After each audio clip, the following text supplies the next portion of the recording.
নমস্কার। দেখো, আচ্ছা, প্রথমে দেখাই ছবিটা তোমাদের আগে দেখিয়েছিলাম। ইস্কনে যখন প্রোগ্রাম করেছিলাম, তখন এই ছবিটা আমাকে ওরা দিয়েছে। আর এর আগেও পেয়েছি আমি এরকম ছবি। ওপরে দেখো আরেকটা রয়েছে। তো যাই হোক, এটা সামনে ছিল বলে ভাবলাম এটা তোমাদের দেখাই আর এটা দিয়ে শুরু করি। কি সুন্দর না ছবিটা?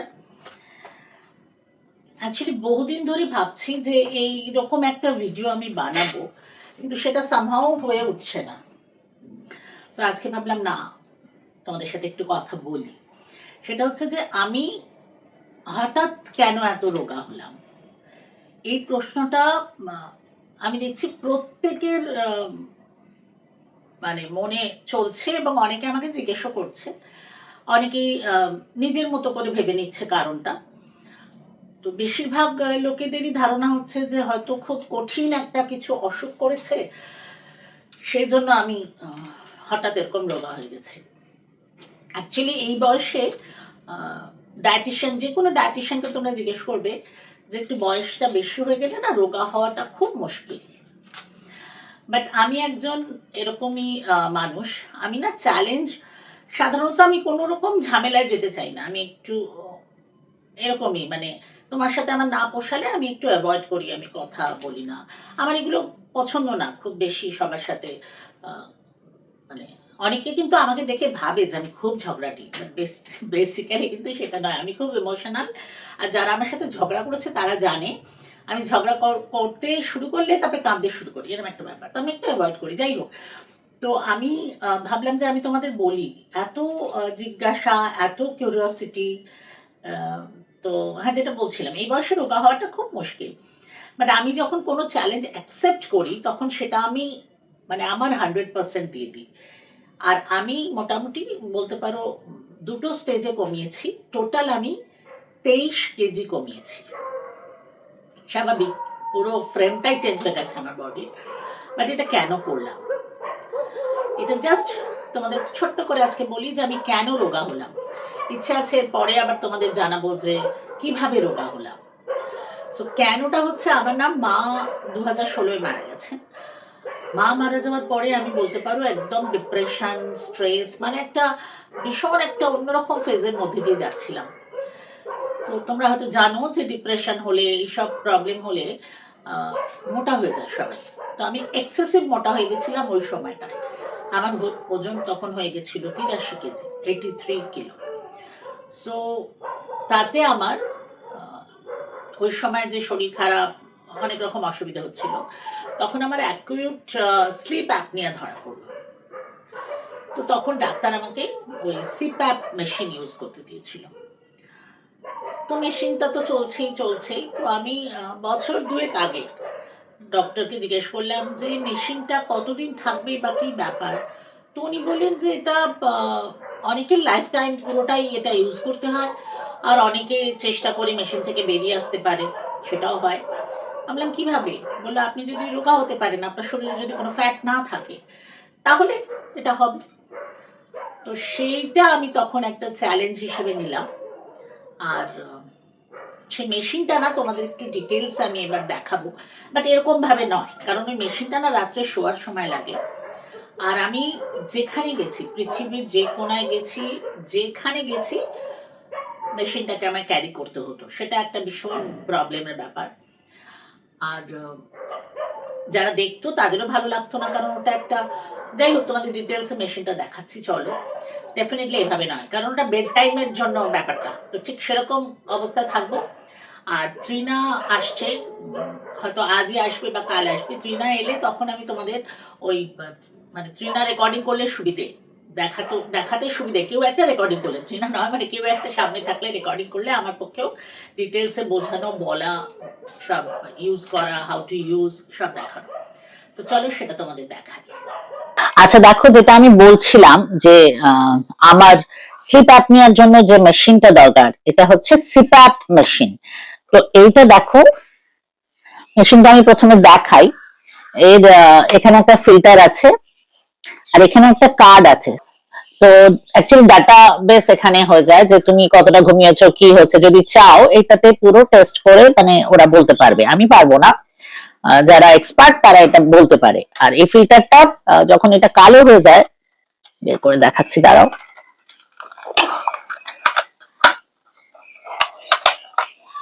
এই যে এই জিনিসটা যখন ব্ল্যাক হয়ে যাবে তখন এটাকে পাল্টাতে হয়। আচ্ছা, এইবার এটা হচ্ছে অ্যাডাপ্টার, যেটা দিয়ে ইলেকট্রিকে কানেক্ট করা যায়। এটাতে না ব্যাটারিরও অপশন আছে, কিন্তু আমরা ব্যাটারি চালাই না।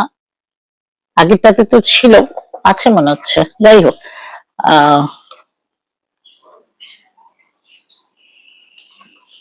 এনিওয়ে, ব্যাটারি অপশন আছে কিনা I am not sure, but আমার মনে হচ্ছে আগেরটা ছিল। অ্যাকচুয়ালি এই মেশিনটা নতুন, আর এটা একটু ছোট হয়ে গেছে, আগেরটা সাইজ আরো বড় ছিল। আর এইটা অ্যাডাপ্টার, মানে ইলেকট্রিকে লাগানোর জন্য। এটা এখানে লাগাতে হয়।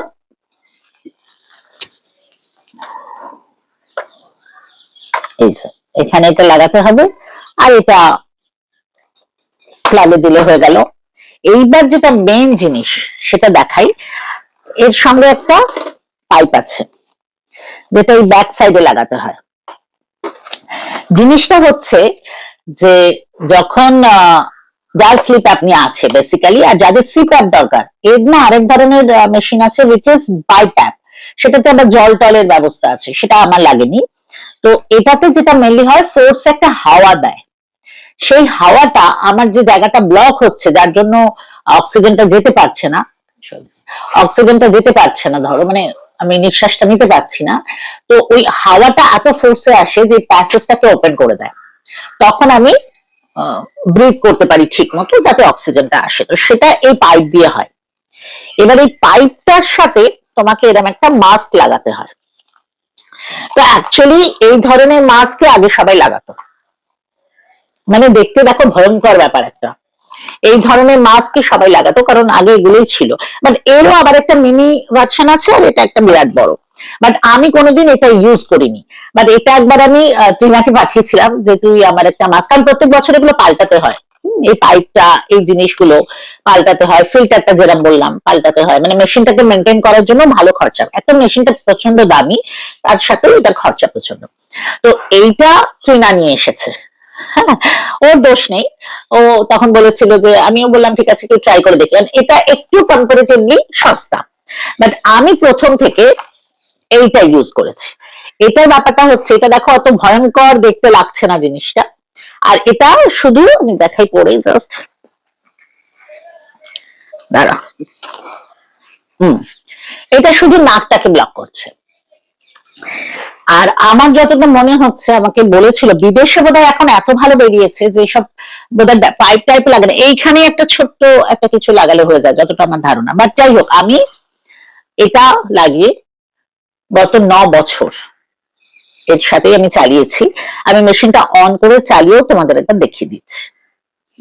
এই মেশিনটা, যেহেতু আমি বললাম যে আমি 9 বছর ধরে এই মেশিনটা ইউজ করেছি, কিন্তু আমি এরকম শুনেছিলাম যে যদি তুমি চাও, মানে যদি তুমি মনে করো এই মেশিনটা নিয়ে তুমি পুরো সারা জীবন এটা ইউজ করেও চালাতে পারো।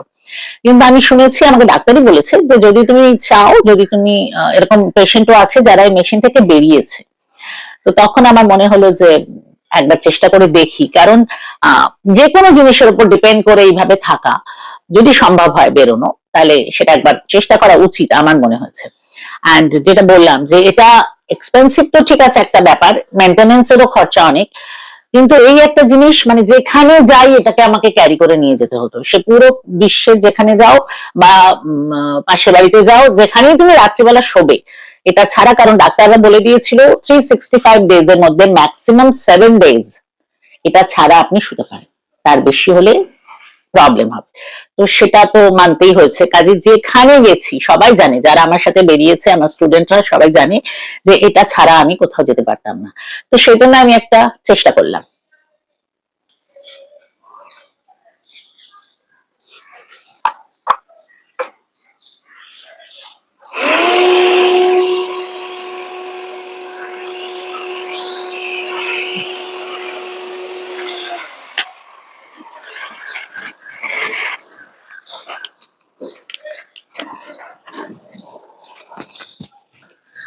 আমার না কিছু প্রশ্ন আছে, জিজ্ঞেস করতে পারি?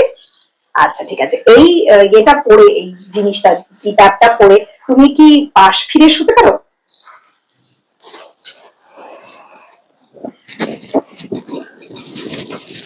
আচ্ছা, আর কথাবার্তা বলো? একদম একদম পুরো কথা বলতে পারো। মানে আমি এরকম পরে বন্ধুদের পাশে শুয়ে গল্প করেছি। হ্যাঁ, এটাতে এটাই সুবিধে, যেহেতু এইটুকুই না, কোনো অসুবিধা নেই। সেটা ওই ভয়ঙ্কর, এইটাতে এটা মুশকিল, কথা বলা মুশকিল।